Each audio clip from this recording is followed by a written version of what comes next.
4 तारखेला पलावा येथील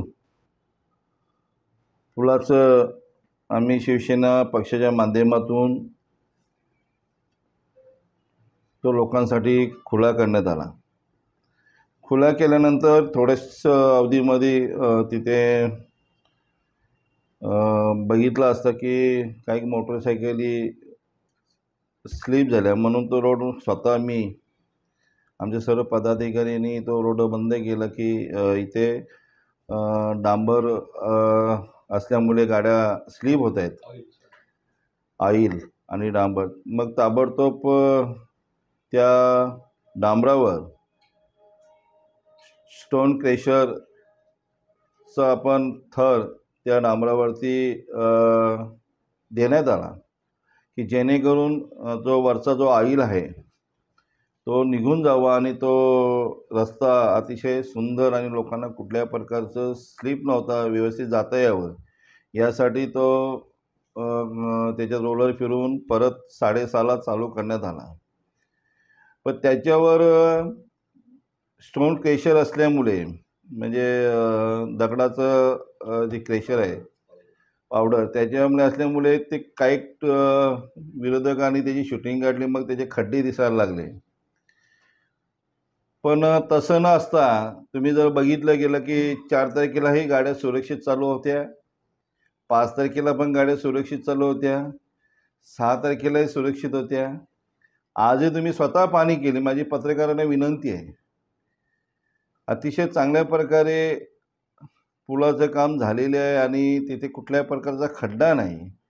मोटरसायकली येतात, 4 व्हीलर येतात, हेवी गाड्या तिथे जातात आणि मग त्या थराच्या मुलात खड्ड्याचा तिथे फोटो दिसायला लागल्यामुळे विरोधकांना त्याच्यात हे भेटलं की बाबा खड्डे पडले, तसं काही झालेलं नाहीत। अतिशय चांगला ब्रिज झालेला आहे आणि लोकांसाठी सुरळीत असा तो ब्रिज चालू झालेला आहे। तुम्ही बघितलं असेल 4 तारखेपासून जर त्या पलावा रोडची जर तुम्ही बघत असाल तर ट्रॅफिक झालेलीच नाही। पूल चालू झाल्यापासून रहदारी लोकांना अतिशय मोकळा रस्ता भेटलेला आहे आणि तिथे कुठल्या प्रकारची रहदारी झाली नाही, कारण लोकांसाठी करणारे हा शिवसेना पक्ष आहे, महायुतीचा पक्ष आहे। म्हणजे भारतीय जनता पार्टी असेल, शिवसेना असेल, राष्ट्रवादी असेल, हा महायुतीचं सरकार आहे। हा महायुतीचं सरकार लोकांना चांगलं काम देणारी ही महायुतीचं सरकार आहे आणि त्यामुळे आम्ही काम करत असतो। पण विरोधकांनी काय बोलायचं ते विरोधकांनी ठरवायचं असतं। आम्हाला फक्त विकासाच्या नावाने विरोधकांना उत्तर द्यायचं आहे। तुम्ही बघत असाल आमचे माननीय नेते सन्माननीय एकनाथजी शिंदे साहेब नेहमी म्हणत असतात की आम्ही विकासाच्या नावाने तुम्हाला उत्तर देऊ, कोण काय बोलतो काय नाही ह्याच्याकडे लक्ष नाही लावता। जनमानसाचं काय काम आहे, लोकांचं काय काम आहे, हे कामाची पकड धरून आम्हाला लोकांना सेवा द्यायची आहे। 4 तारखेला या पलावा पुलाचं जो आमचा देसाई खाडी आणि काटे ब्रिज बोलायचो आम्ही, त्याचा एकत्रित जो पलावा पूल तयार झालेला आहे त्याचा लोकार्पण इथल्या स्थानिक आमदारांनी केलं। घाईघाईने केलं, ते का केलं आम्हालाही माहीत नाही, कारण या पुलाचं थोडं काम बाकी होतं। जूनमध्ये जेव्हा आम्ही 1 ते 2 तारखेला याची पाहणी केली तेव्हाच निदर्शनास आलं होतं की या पुलाचं काम निकृष्ट दर्जाचं झालेलं आहे। सर्व तपासण्या करून हा पूल चालू करण्यात लवकरात लवकर चालू करावा अशा प्रकारचं लेटर पण मी दिलेलं आहे। VGTAचं ऑडिट करून लोकांसाठी देण्यात यावं असं पत्रही दिलेलं आहे। असं असताना ठेकेदाराने यांना हँडओव्हर दिलेलं नाही अजूनही मेमआरडीला, आणि असं असताना याने घाईघाईत याचं लोकार्पण केलं। त्यानंतर काही बाईक्स इथे पडल्यावर ॲक्सिडेंट झाल्यावर त्यांनी पूल बंद केल्यानंतर त्याच्यावर ग्रीट पावडर टाकून चालूही केला। परंतु तुम्ही आताही पाहाल की या पुलाचं काम अत्यंत निकृष्ट झालेलं आहे आणि सत्ताधारी काय ठेकेदाराला काही बोलत नाहीत, कारण मलिदा जो खालेला आहे त्या मिठाला ते जागतायत।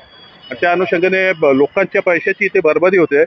एकंदरीतच हा कल्याण शिलपाटा रोड जो साधारण 150-200 कोटीचा होता तो आता मेट्रो वगैरे सगळं धरून साधारण 6, 7, 8 करोडपर्यंत याचं बजेट नेलेलं आहे आणि तो निव्वळ पैसे खाण्यासाठी नेलेला आहे। राजकारण हा विषय नाही आहे, राजकारण ती लोक करतायत। आम्हाला राजकारण करायचं असतं तर आम्ही कधीच हा चालू पण केला असता किंवा हा चालू करावा किंवा तगादा लावला असता। आज तुम्ही चालू केला, चालू करताना आमच्यावर टीका केली, मग तसा रस्ता झालाय का? आणि त्याला काय आम्ही उत्तरं द्यायची नाही? ज्या लोकांनी काही करायचं आणि ते सहन करणाऱ्यातलं मी नाही, इतर यांचे मित्रपक्ष असतील, परंतु मी हे सहन करणार नाही। आमचा मनसे हा पक्ष हे सहन करणार नाही। की त्यांना कुठेतरी वाटलं की आज तयार झाल्यावर आम्ही तुम्हाला आठवत असेल मी 4 वर्षापूर्वी एका पुलाचं उद्घाटन केलेलं, पण तो त्याचं काम पूर्ण होऊन तो उद्घाटनासाठी थांबवला होता. त्याचं काम पूर्ण झालेलं नाहीये. आणि तुम्हाला इथे 2 गर्डर लॉन्चिंग केले 4 वर्षापूर्वी यांनी, तेव्हा फटाके वगैरे फोडलेले.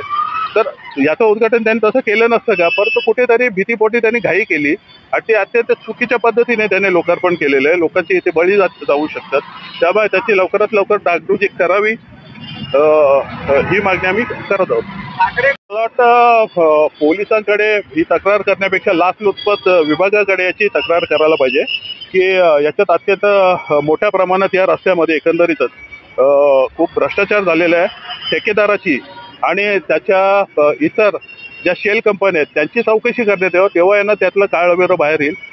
पोलीस फार तर ठेकेदाराला नोटीस देऊन त्याला एक मुदत देतील, परंतु त्याला काही अर्थ नाही आहे. 4 तारखेला पलावा पुलाचं जे अर्धवट पलावा पुलाचं उद्घाटन झालं, त्याच्यामध्ये अपघातामध्ये अनेक लोक जखमी झाले, बाईक स्वार पडले आणि मोठ्या प्रमाणात त्या रस्त्याची दुरावस्था झालेली आहे.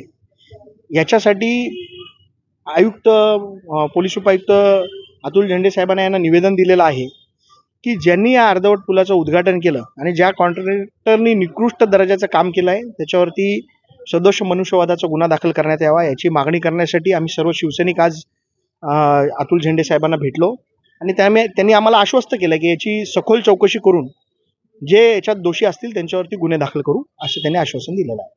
थोडं काहीतरी गैरसमज होतोय. आम्ही ज्या दिवशी या पुलावर गेलो त्या दिवशी देखील आपण बघितलं असेल की पुलावचं काम अर्धवटच होतं. आमची मागणी अशी होती की लवकरात लवकर पुलाचं काम पूर्ण करावं आणि मग पूल खुला करावा. अर्धवट काम करून पूल खुला करावा अशी आमची मागणी नव्हती. आणि कदाचित विरोधकांना असं वाटलं असेल की पुलाचं काम पूर्ण झाल्यावरती आम्ही जाऊन तिथे उद्घाटन करू, या भीतीपोटीच त्यांनी त्याचं घाईघाईत उद्घाटन केलेलं दिसतंय. आणि घाईघाईत उद्घाटन करून लोकांचा जीव धोक्यात टाकण्याचा अधिकार यांना कोणी दिला? हा सगळ्यात मोठा अनधिकृत लोकांचं उद्घाटन पण अनधिकृतच असतं. ही अधिकृत लोक कुठं आहेत?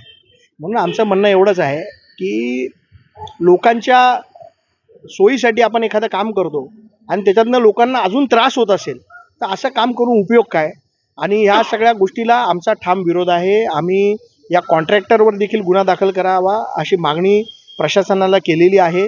त्याच्यामध्ये ॲस्फाल्ट मास्टिकच्या ऐवजी डांबर वापरून रस्ता पूर्ण करण्याचा प्रयत्न केला गेला, लोकांची दिशाभूल करण्याचा प्रयत्न केला गेला. तिथे इंजिनियर्स होते, त्यांनी हे सगळं कसं होऊन दिलं, त्यांच्यावर देखील गुन्हे दाखल व्हावे अशी आम्ही मागणी केलेली आहे. बघा कसं आहे, उद्घाटन करताना जे उद्घाटन करताना व्हिडिओ सगळे व्हायरल झालेले आहेत आणि ह्याचं स्पष्टीकरण किंवा बचाव करण्यासाठी काही लोक पुढे येतात.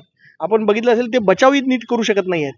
माझं म्हणणं एवढंच आहे की लोकांच्या सेफ्टीसाठी हा पूल आत्ता तरी बाईक स्वारांसाठी तातडीने बंद करावा. 4 व्हीलर्ससाठी चालू ठेवला तरी चालेल, परंतु त्याची पूर्ण सेफ्टीची सगळी चेकिंग झाल्याशिवाय तो पूल सुरू करण्यात येऊ नये आणि त्याचे पुलाचे सगळं काम पूर्ण करून तुम्ही चालू करा अशी आमची विनंती आहे. आता सकाळचा व्हिडिओ तुम्हाला मी दाखवतो. आज सकाळचा व्हिडिओ आहे. काही लोकांनी काही युट्यूबर्सनी तो व्हिडिओ टाकला आहे त्यांच्या पेजवर. तुम्ही बघाल तर आज देखील हा रस्ता आत्ता सकाळची पोस्ट आहे युट्यूबर्सची. या सकाळच्या पोस्टमध्ये पण हा रस्ता खराबच आहे. माझं म्हणणं कशाला लोकांच्या जीवाशी खेळताय? तुम्हाला अधिकार कोणी दिला लोकांच्या जीवाशी खेळण्याचा? तातडीने याची दुरुस्ती व्यवस्थित करावी. जे याला जबाबदार आहेत त्यांच्यावर गुन्हे दाखल व्हावे अशी विनंती करणारं पत्र आम्ही दिलेलं आहे आणि त्याच्यावरती पोलीस प्रशासन योग्य ती कारवाई करेल अशी अपेक्षा आम्हाला आहे. कडू बोल वृत्तवाहिनी, सत्याचा कडवट आवाज.